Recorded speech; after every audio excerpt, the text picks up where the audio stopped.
Hi everyone, this is Jana here. Welcome to my channel. Today we're going to make something that you guys ask me a lot, and it's a tomato sauce, and we're going to make my grandmother's tomato sauce.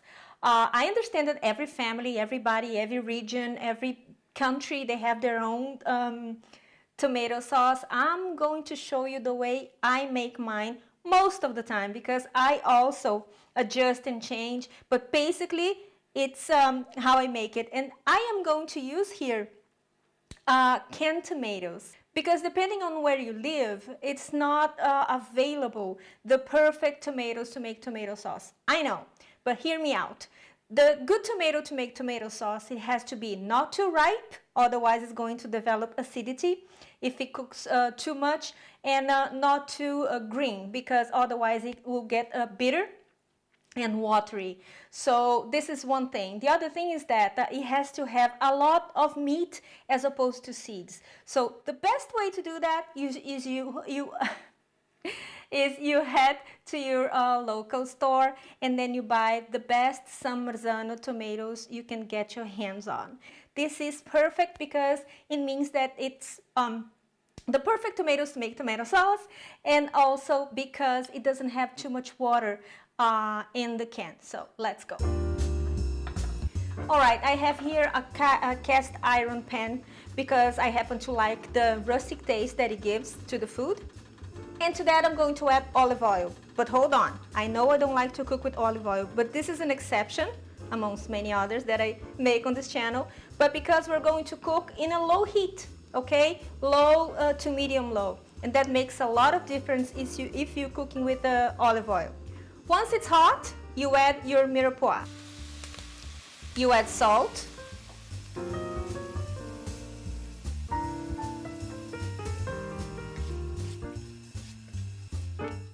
A mirepoix is a combination of celery, carrots, and onions.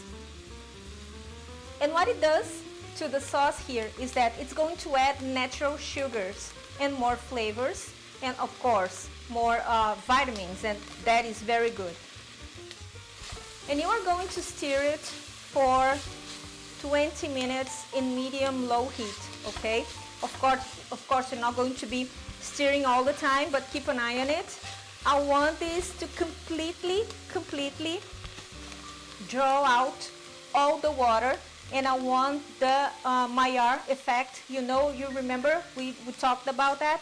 Is the golden color in your food that extracts the best of your food.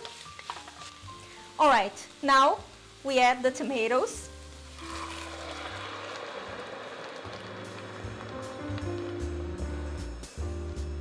You add fresh thyme, basil, oregano, and black pepper.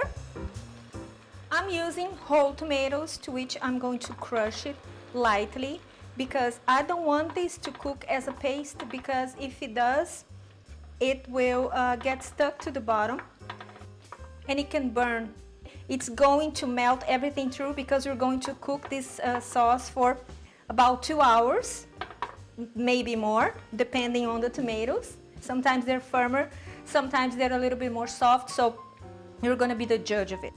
All right, now I'm going to add homemade veggie broth.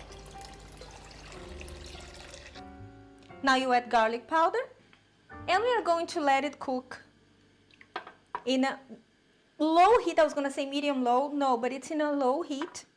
Wait until it comes to a boil, then gentle simmer for about 1 hour. You keep stirring and you keep an eye on it because you know your stove, if it's too strong or if it's too weak, so you know how to behave on this case.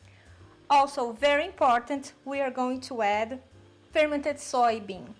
And if you don't have these, okay, you can add 1 teaspoon, something like that, of miso.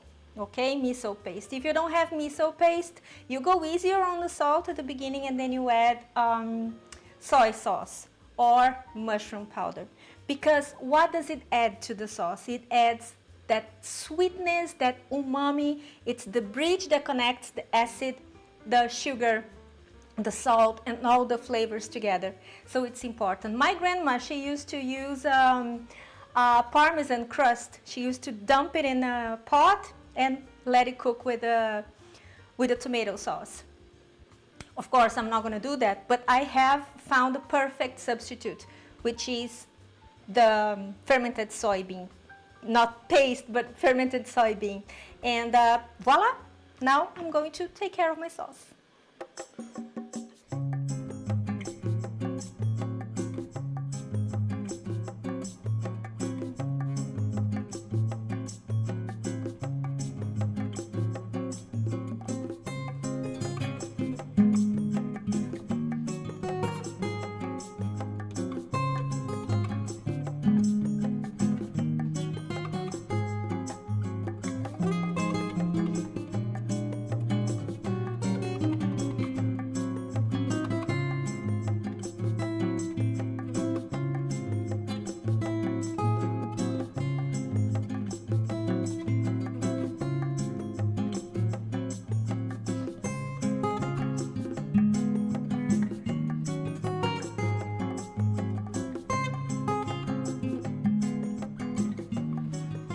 I am back with my state-of-the-art tomato sauce, and it couldn't look nicer. If you can see, now what I have here is like a very consistent, very firm tomato sauce. No water whatsoever, because we let it cook through and make all the flavors communicate and blend and mingle. And we came with this amazing sauce. Now, you have a decision to make now.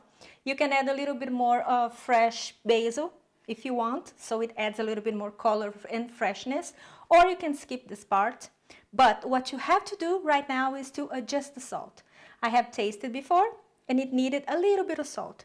Why? Because if you add too much salt at the beginning,